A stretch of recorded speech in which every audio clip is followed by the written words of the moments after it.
Le Cameroun vit des moments extrêmement pénibles.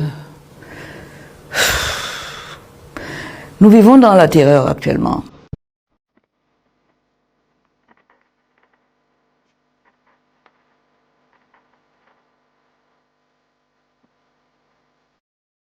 La première raison de ma venue ici, c'est l'invitation qui m'a été faite par ACAT, Fondation ACAT, qui m'a donné le privilège d'être celle qui devait recevoir, pour le compte du REDAC, le réseau des défenseurs des droits de l'homme en Afrique centrale, de me décerner un prix cette année. Cette qualité-là est moins connue que celle qui fait de moi le porte-parole du président élu de la République du Cameroun à l'occasion de l'élection du 12 octobre 2025, président de la République, j'ai nommé Issa Chiroma Bakary.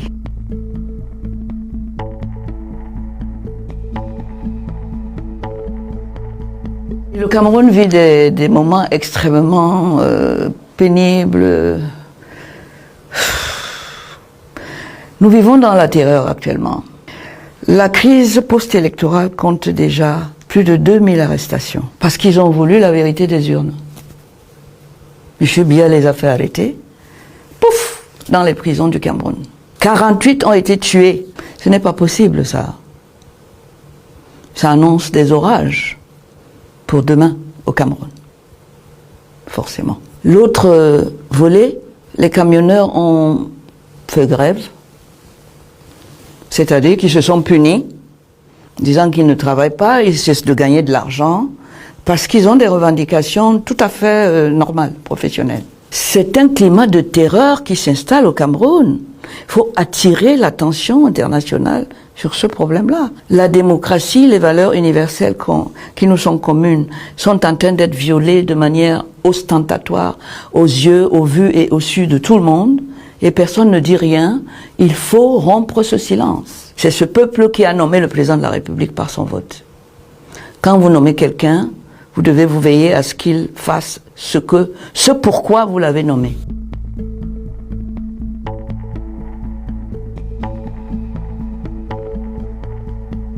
Il va très très bien tant que, comme il m'a dit lui-même tout le temps, j'ai une mission.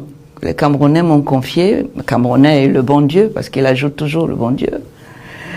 Tant que cette mission-là est entre mes mains, je vis pour elle, je travaille pour elle, je rêve pour elle, et je rêve de mon retour. Là où ça a commencé, au Cameroun, là où les Camerounais m'ont élu président de la République. Je rêve de ce retour là-bas, pour me mettre au travail concrètement avec eux, pour relever ce Cameroun qui en a bien besoin. C'est ce qu'il me dit tout le temps.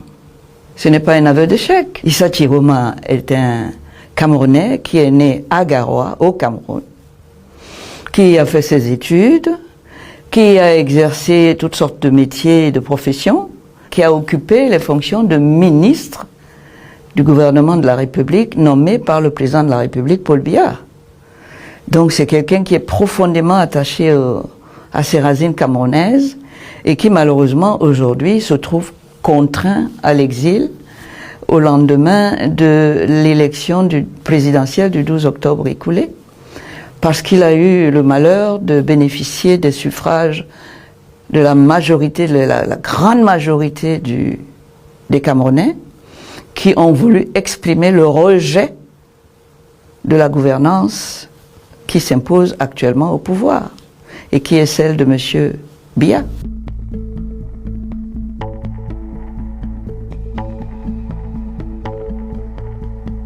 Je ne pense pas qu'on puisse parler de la stratégie de Chiroma.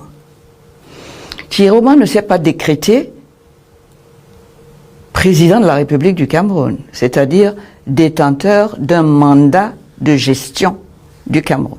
Une élection présidentielle, c'est l'occasion qu'on donne au peuple souverain, détenteur du pouvoir souverain de nommer le président de la République, de justement dire à qui ce peuple confie les destinées du Cameroun et des Camerounais pendant les 7 prochaines années. Cela s'est passé comme ça le 12 octobre. Le Conseil constitutionnel de M. Biya, qui savait qu'il ne peut pas gagner une élection en partant du peuple. Il le sait, puisqu'il a passé plutôt du temps et il a donné beaucoup de moyens pour construire la machine de fraude qui allait contrecarrer le dessein du peuple. Il savait qu'il ne peut pas gagner des élections. Et tout le monde l'a vu.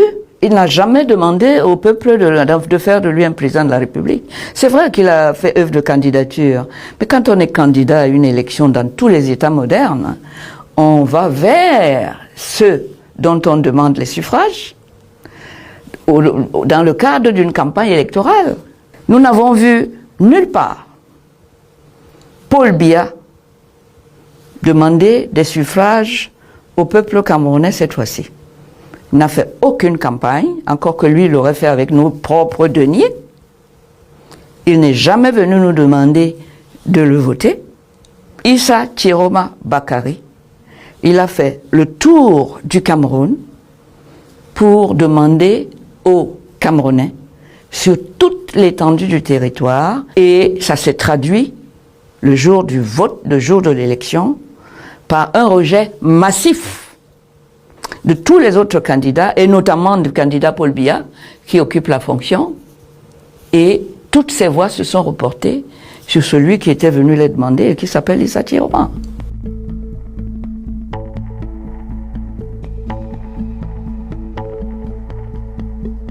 Ce n'est pas les institutions mises en place par Biya qui font le suffrage universel.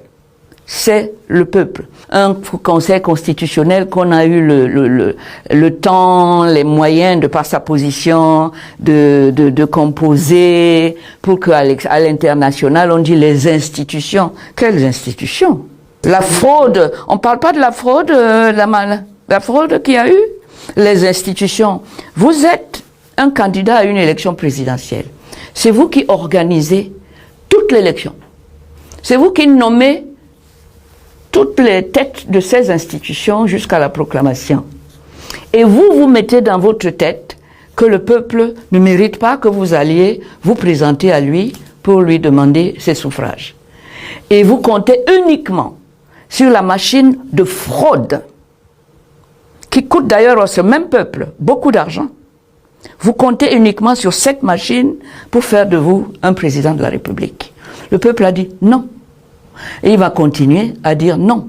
Parce que l'élection doit permettre au peuple d'être en phase avec le mandataire qu'ils élisent pour pouvoir faire circuler les messages du mandant vers le mandataire. Puis il n'a pas fait ça. Ce mépris qu'il a eu pour le peuple, vous croyez qu'il y a une adéquation entre ce qu'il va faire aujourd'hui et le peuple? Et vous croyez qu'il va gagner sur le peuple si le peuple tient tête et dit on ne veut pas de ton pouvoir?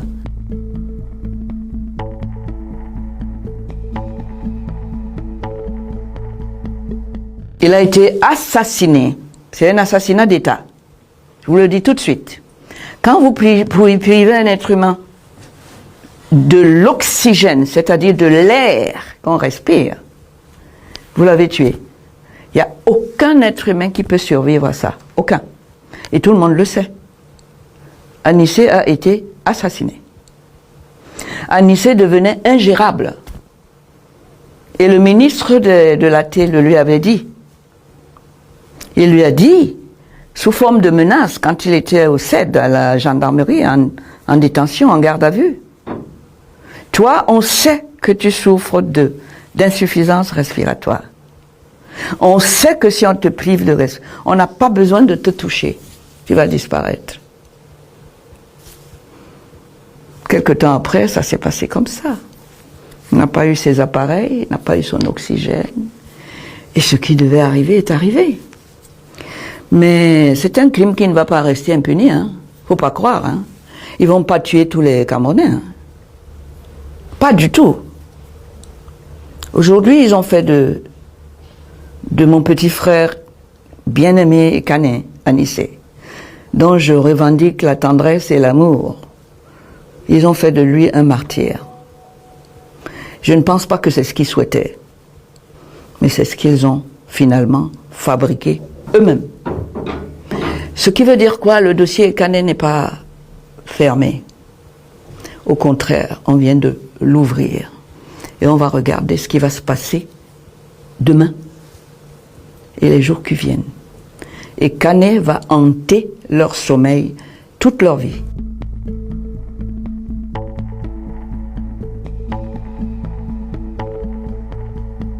Non. Les diplomates, je vais les rencontrer à Yaoundé. Ils sont représentés là-bas. Je préfère d'ailleurs discuter avec eux là-bas, sur le terrain, avec une plus grande possibilité d'apporter de la visibilité dans la situation et qu'eux, ils rendent compte ici. Je ne suis pas en contact avec. Moi, je suis surtout là pour voir quelle est la conformité de ce qui se passe par rapport aux droits de mon client tels qu'ils sont protégés. Ils doivent être protégés dans les textes de son pays, d'abord. Ensuite, je transporterai tout cela comme dossier international aux autres. Je leur ai fait le travail de base, j'aurais édulcoré, j'aurais montré tous les documents, et à ce moment-là, on pourra, à ce stade-là, commencer à faire les démarches pour débloquer la situation. Quand une voix se lève pour dire que le peuple a parlé, mais que personne n'écoute, ce n'est plus un simple débat politique. C'est un signal d'alarme. Et quand ce signal vient d'une avocate connue pour son engagement en faveur des droits humains, le message mérite qu'on s'y arrête, calmement, lucidement, sans excès, mais sans détour. Le Cameroun, selon les mots de Maître Alice Nkom, traverserait une période de grande tension. Elle parle d'un climat lourd, d'une atmosphère marquée par la peur, par l'angoisse, par l'incertitude née d'une crise post-électorale profonde. Ces mots ne sont pas anodins. Ils traduisent un ressenti, une lecture de la situation, partagée par une partie de l'opinion nationale et observée avec attention à l'international. Dans sa déclaration, Alice Nkom ne s'exprime pas seulement comme avocate ou militante des droits humains.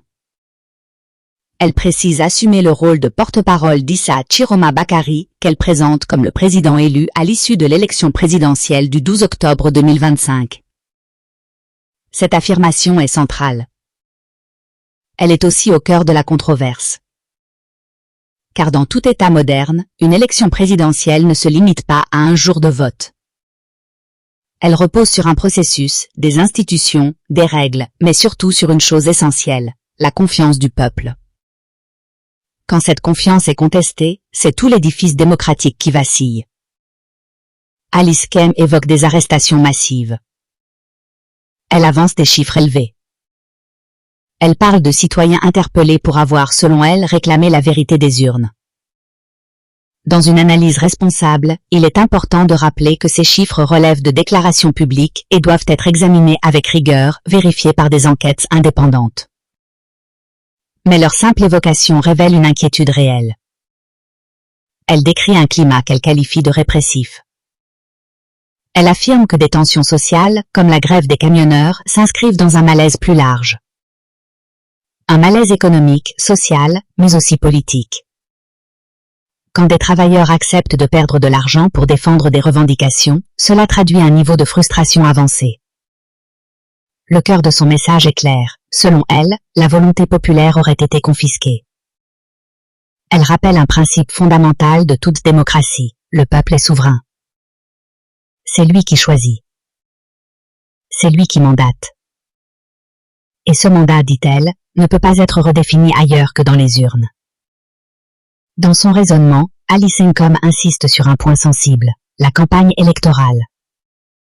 Elle affirme que certains candidats auraient été très présents sur le terrain, au contact des populations, tandis que d'autres auraient mené une campagne quasi invisible. Cette différence, selon elle, expliquerait le report massif des voix vers celui qui est allé à la rencontre des citoyens. Cette analyse pose une question essentielle, mais délicate. Une élection se gagne-t-elle uniquement par la présence sur le terrain? Ou dépend-elle surtout de la crédibilité du processus électoral dans son ensemble? C'est là que le débat devient complexe. Elle critique ouvertement les institutions électorales, qu'elle présente comme déséquilibrées, voire orientées. Là encore, il est important de rappeler que ce sont des accusations politiques, qui appellent des réponses institutionnelles claires, transparentes et documentées. Dans toute démocratie, la meilleure réponse à une contestation reste la preuve, pas le silence. L'un des passages les plus sensibles de ses propos concerne des décès survenus dans un contexte de détention. Elle évoque des cas précis, parle de privation de soins et emploie des mots très forts. Sur ce point, la prudence est essentielle. Ces accusations, si elles sont avérées, relèvent de la justice. Si elles ne le sont pas, elles doivent être examinées, éclaircies, investiguées. Mais dans tous les cas, elles révèlent une profonde défiance envers les mécanismes de protection des droits fondamentaux.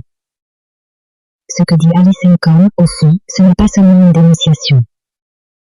C'est un appel. Un appel à l'attention internationale. Un appel à la vigilance. Un appel à la responsabilité. Elle affirme vouloir porter ce dossier devant des instances internationales, après avoir, selon elle, constitué une base documentaire solide. C'est une démarche prévue par le droit international. Elle est légitime dans un état de droit, tant que les procédures sont respectées. Son discours n'est pas un appel à la violence. Elle ne prône pas le chaos. Elle insiste au contraire sur la légitimité du choix populaire et sur la nécessité d'un dialogue fondé sur la vérité électorale. Ce qui ressort de cette prise de parole, c'est une fracture. Une fracture entre une partie de la population et les institutions qui la gouvernent. Une fracture qui, si elle n'est pas traitée avec intelligence, écoute et transparence, peut s'aggraver. L'histoire politique africaine et camerounaise en particulier nous a appris une chose, le silence face aux crises n'est jamais une solution durable.